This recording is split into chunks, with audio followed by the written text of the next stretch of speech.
مجلس الباطل يروح بيته. وبنقول له يا مجلس الشورى ابعد بعيد القضاء، ابعد بعيد القوانين اللي انت بتألفها. الدستورية قالت لك انت باطل ودستورك باطل. ارحل يا محمد يا مرسي بالدستور الباطل، ارحل بالدستور اللوبيا، ارحل يا محمد يا مرسي. مصابين الثورة والثوار مش هيسيبوك تقعد فيها، وكان الثوار هيموتوا شعب مصر مش هيموت.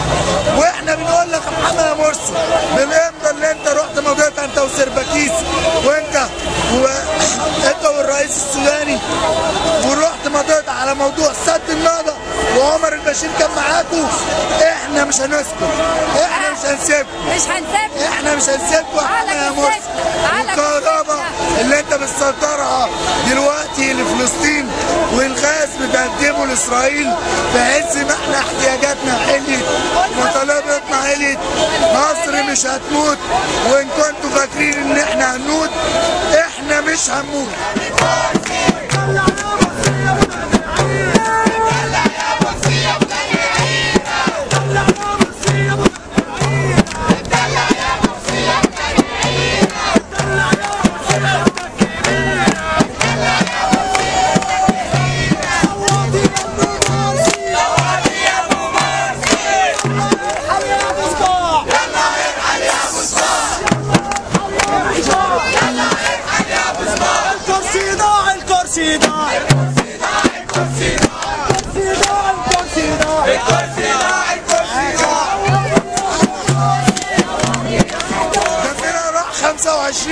وانا من شباب 25 يناير، حركتنا موجوده بس هتظهر تاني، وهتعلمكم الادب وهتعلمكم الغضب.